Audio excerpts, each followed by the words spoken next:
Idukki കുഴുത്തളുവിൽ school ബസ്സുകൾ കത്തിനശിച്ചു. Deepa ഹൈസ്കൂളിന്റെ ബസ്സുകളാണ് കത്തിയത്. Welding ജോലികൾ നടക്കുന്നതിനിടെ തീപ്പൊരി വീണതാകാം എന്ന് നിഗമനം. രാഹുൽ വിജയൻ ചേരുന്നുണ്ട് വിവരങ്ങളുമായി. രാഹുൽ, തീ അണയ്ക്കാനൊന്നും സാധിക്കുന്ന ഒരു സാഹചര്യം ഉണ്ടായിരുന്നില്ല. എത്ര ബസ്സുകൾ കത്തി?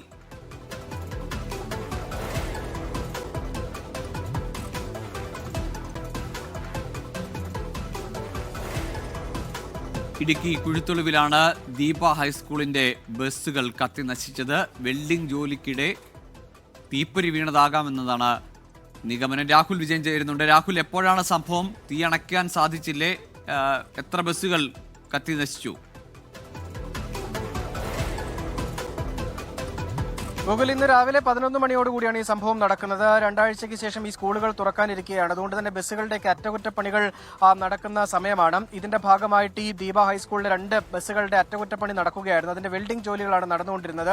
ഈ സമയത്ത് തീ പടർന്നതാകാം. ഈ വെൽഡിങ്ങിന്റെ ഭാഗമായിട്ടുള്ള തീപ്പൊരി വീഴുകയും പിന്നീട് അതിൽ നിന്ന് തീ പടർന്ന് പിടിച്ചതാകാം എന്നുള്ളതാണ് പ്രാഥമികമായിട്ട് കരുതിയിരിക്കുന്നത്. എന്തായാലും 2 ബസ്സുകളും പൂർണ്ണമായിട്ടും കത്തി നശിക്കുന്ന ഒരു സ്ഥിതിവിശേഷം ഉണ്ടായി.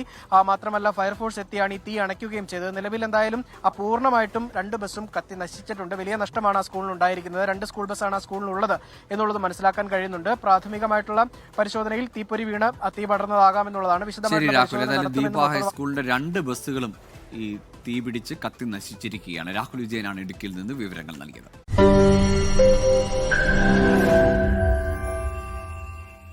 ലോകത്തെവിടെയായാലും ഏത് സമയത്തും 24 വാർത്തകളും ഓഗ്മെന്റഡ് റിയാലിറ്റി പാക്കേജുകളും എക്സ്പ്ലെയിനറുകളും വിശദമായി കാണാൻ ഞങ്ങളുടെ യൂട്യൂബ് ചാനൽ നിങ്ങൾക്ക് സബ്സ്ക്രൈബ് ചെയ്യാം.